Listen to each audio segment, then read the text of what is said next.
साथ संगत जी, प्यार से कहना धन निरंकार जी। आशा करता हूँ सतगुरु माता जी की कृपा से आप सभी अच्छे होंगे। स्वागत है आप सभी का एक नई साखी के साथ आपके अपने चैनल पर।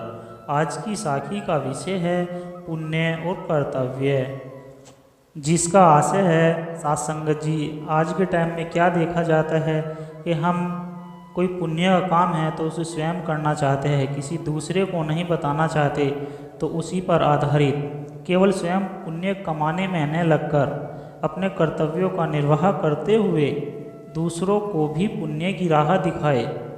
किसी का भी भला करने का सबसे सही तरीका यही है कि उसे परमात्मा की सच्ची राह पर लेकर जाना। तो चलिए शुरू करते हैं आज की ये साखी। साथ संगत जी, एक बार की बात है, एक बहुत ही पुण्य व्यक्ति अपने परिवार सहित तीर्थ के लिए निकला। कई कोस दूर जाने के बाद पूरे परिवार को प्यास लगने लगी। ज्येष्ठ का महीना था, आसपास कहीं पानी नहीं दिखाई पड़ रहा था। उसके बच्चे प्यास से व्याकुल होने लगे। समझ नहीं आ रहा था वो क्या करे। अपने पास जो पानी लेकर आया था वह भी समाप्त हो चुका था। साथ संगत जी, एक समय ऐसा आया कि उसे भगवान से प्रार्थना करनी पड़ी कि हे प्रभु, आप ही कुछ करो मालिक। इतने में उसे कुछ दूर पर एक साधु तप करता हुआ नजर आया। व्यक्ति ने उस साधु से जाकर अपनी समस्या बताई। साधु बोले कि यहाँ से एक कोस दूर उत्तर की दिशा में एक छोटी दरिया बहती है, जाओ जाकर वहाँ से पानी की प्यास बुझा लो। साधु की बात सुनकर उसे बड़ी प्रसन्नता हुई और उसने साधु का धन्यवाद किया। पत्नी एवं बच्चों की स्थिति नाजुक होने के कारण वहीं रुकने के लिए बोला और खुद पानी लेने के लिए चला गया। साथ संगत जी, जब वो दरिया से पानी लेकर लौट रहा था तो उसे रास्ते में 5 व्यक्ति मिले जो अत्यंत प्यासे थे। उस पुण्य आत्मा को उन 5 व्यक्ति की प्यास देखी नहीं गई और अपना सारा पानी उन प्यासों को पिला दिया।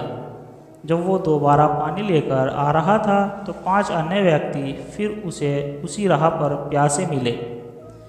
उस पुण्य आत्मा ने फिर अपना सारा पानी उन्हीं को पिला दिया। सासंग जी, यह घटना बार बार हो रही थी और काफ़ी समय बीत जाने के बाद जब वो नहीं आया तो साधु उसकी तरफ चल पड़ा। बार बार उसे इस पुण्य कार्य को देखकर साधु बोला, हे पुण्य आत्मा, तुम बार बार अपना बाल्टी भरकर दरिया से लाते हो और किसी प्यासे के लिए खाली कर देते हो, इससे तुम्हें क्या लाभ मिला? पुण्य आत्मा ने कहा, मुझे क्या मिला यह या क्या नहीं मिला इसके बारे में मैंने कभी नहीं सोचा, पर मैंने अपना स्वार्थ छोड़कर अपना धर्म निभाया है। साधु बोला, ऐसे धर्म निभाने से क्या फ़ायदा जब तुम अपना कर्तव्य नहीं निभा पाए। बिना जल के तुम्हारे अपने बच्चे और परिवार ही जीवित न बचे। तुम अपना धर्म ऐसे भी निभा सकते थे जैसे मैंने निभाया।